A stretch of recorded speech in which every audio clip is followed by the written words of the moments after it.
What is good, YouTube? Quinn Wade coming to y'all with some more NBA news analysis about the hottest topics. And another big move was made. This time it was the Hornets um, acquiring Collin Sexton and a 2030 second round pick from the Utah Jazz for Jusuf Nurkic. We knew that Nurkic wasn't going to stick on this Charlotte Hornet roster because they're so young and they're still trying to figure out how they're going to build their roster and what they're trying to do. Um, Obviously, Collin Sexton is one of the best guards in the league, in my opinion. A guy can score. Guy might not be the greatest defender, but he tries, and he is really good at also using his speed to his advantage. The guy can really play the game of basketball. I liked him as a rookie. I liked him coming into the league, and he can really play. And he's also a guy that's on a $19 million aspiring contract. So if he doesn't fit or he doesn't work out for you, you can let him go or even trade him probably later down the line. Just like what happened to Jusuf Nurkic. He just got traded a couple months ago. Now he's getting traded again. The injuries didn't really help Nurkic, made him slower, made him less mobile.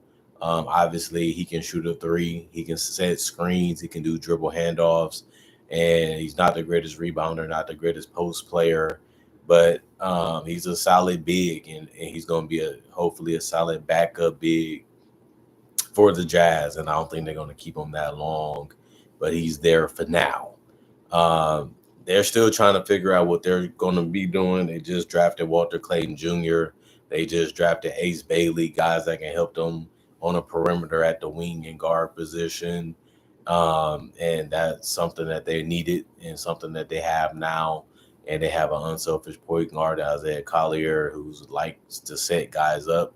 And they already have Walker Kessler in the paint that can finish and also contribute to freeing up some of those guys to get some space on the perimeter to be able to score.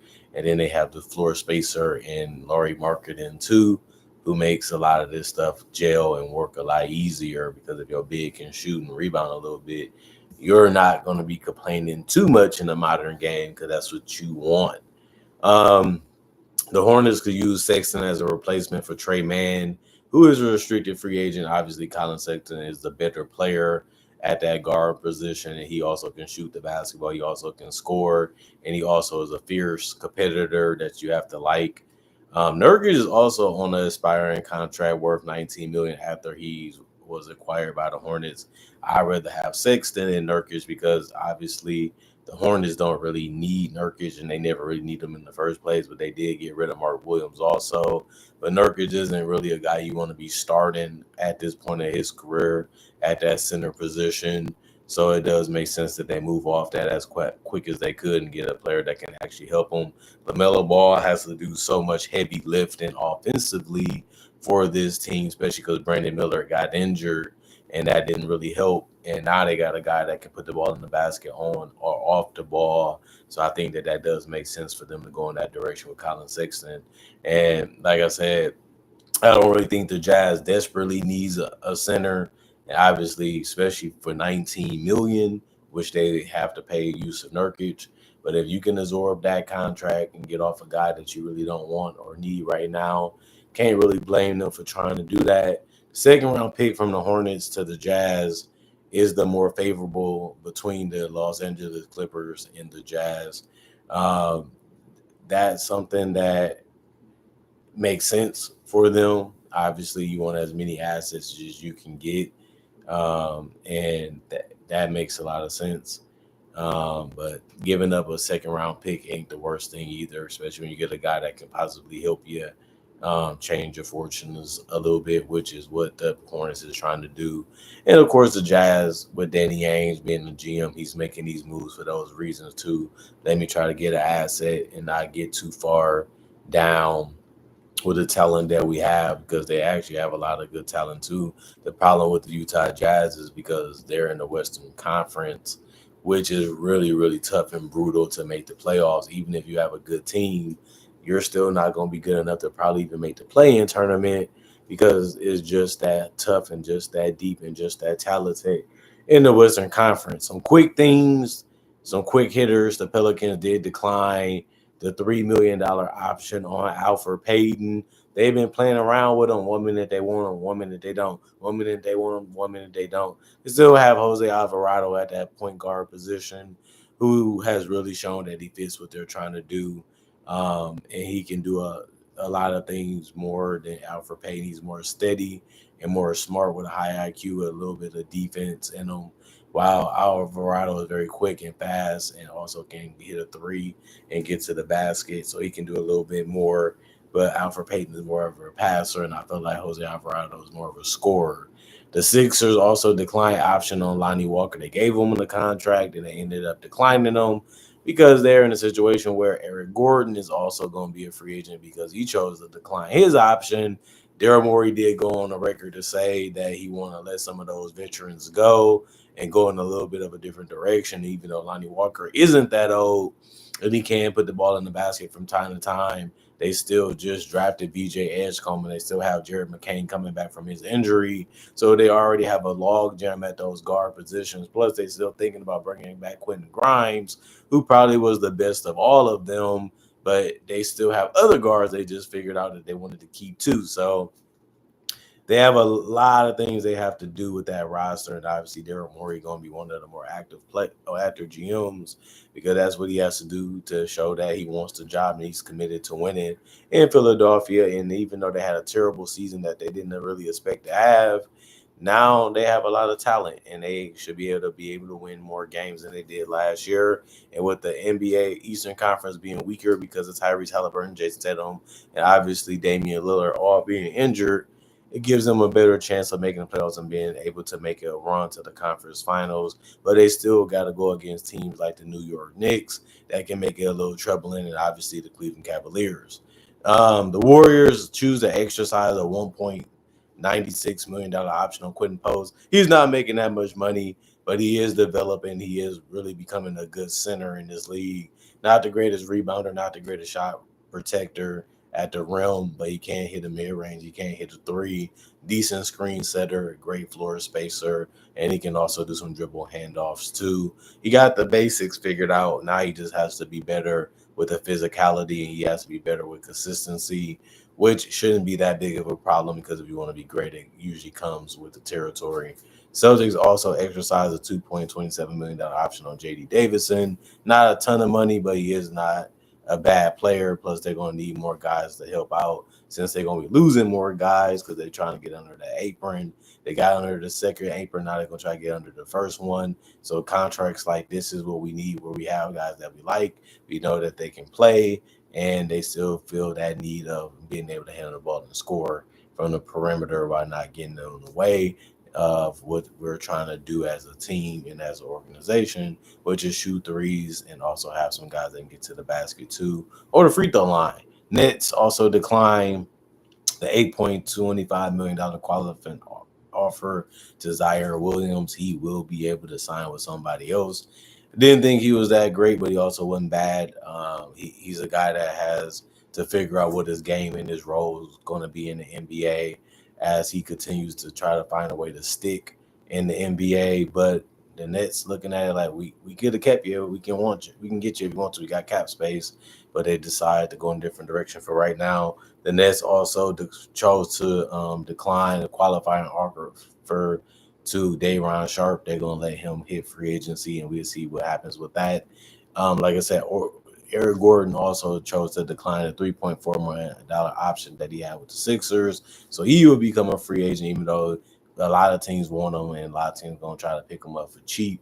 He is a guy that can still get to the basket, to the free throw line, hit a three, and that's all you really want from your veterans in the first place, is just to be able to play 10 to 15 minutes and be able to score or be able to help the team out to the best of their ability, which Aaron Gordon can still do. Hawks also declined their $2.27 million option on Dominic Barlow.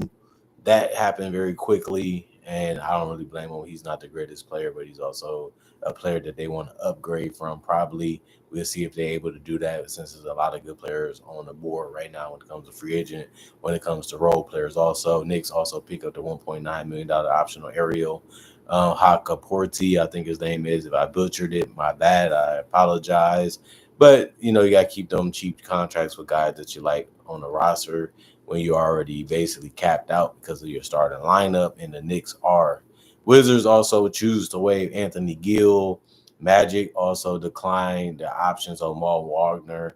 Um, and obviously Caleb Houston. I was surprised about that, but Mo is coming off a significant injury with I think that ACL or that I think it was something like that, and now he is a player where you can't really know how good he's going to be or how bad he's going to be until you see him knock off some of that rust. He was a big, strong, physical guy that can score from the perimeter or inside the paint, but coming off an injury where you just don't know when he's going to be ready and you don't know how good he's going to be, they choose to play it safe and just try to find a way to pick up a veteran and just let him walk. And then Caleb Houston is a solid role player, but they can go with a better bet because they're still trying to win now, especially after they made that Desmond Bain trade. And then Kings pick up the $2.3 million option from Keon Ellis. He's a good player. He's a solid defender, a guy that can knock down perimeter shots, a guy that can accept his role that doesn't mind being that 3-and-D guy out there for them. And they found that out as the season continued to play out a little bit, that he can be a big part of what they do. Plus $2.3 million ain't really a lot of money in the NBA. The Nets tender the $5.99 million qualifying offer to Cam Thomas. Obviously, he wants more money than that. He feel like he's better than that. We'll see how this goes in the future with Cam Thomas. He can get you 20, and he can be a great backup player too if that's what's needed of him. But he is one of the better bucket getters. He just needs to work on his efficiency and work on his playmaking ability, and then he can become a combo guard, and that will most likely raise his value in the league. The Cavaliers declined a $2.55 million option on Chuma Kiki. Obviously, they had to let somebody go to make more cap space for some other guys. We'll see if that actually happens or that actually works out for them. But, you know, they also can find somebody else probably that they want to add that's a little bit better than him. Bojan Bogdanovic, he chooses to retire from the NBA after 10 seasons. The Timberwolves declined the option for Luka Garza and Josh Minot. Kind of had to. They got to get the money to Naz Reid. They got to get the money to Julius Randle. So they're trying to save as much money as they can. And these two guys are replaceable. Unfortunately, even though they are guys that like to play the game of basketball and aren't bad players, these are the sacrifices you have to make if you want to win in the league. The Pelicans decline the 2.3 team option for Brandon Boston.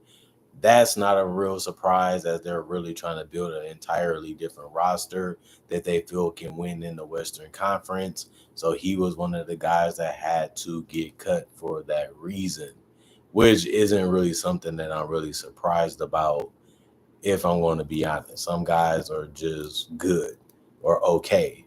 And if you can find a way to upgrade that spot, that's what you're going to do. Kelly Oubre also is picking up his $8.4 million player option with the Sixers. No surprise there. He wants as much money as he can get. He's going to find a way to realize this is the most money I can make this year, so I'm just going to go ahead and take that and still play with a team that can possibly be a legit player in the Eastern Conference next year with all the injuries. So it makes sense from that perspective too. I can get paid and I can win and I can play with other great players. Nothing wrong with that. Other than that, like I would say, nothing big. The Kings did pick up the 1.9 million team option for Isaac Jones. The Suns did exercise the $8.1 million team option on Micic. And the Lakers did pick up the $2.3 million option on Jordan Goodwin. And I think that's the only official things that have happened. And other than that, I probably covered the other ones. This was a pretty cool free agency. No big names. really gone besides Kevin Durant. Other than that, everything's been pretty stable, and just a lot of small role players getting moved here and there, going there and there. Always been a part of the game. Is going to continue to be a part of the game, and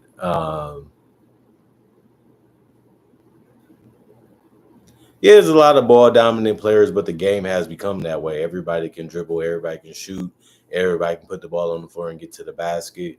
You got to make fast and quick decisions, or you have to give it to a guy that you feel can make the right decision or the right play.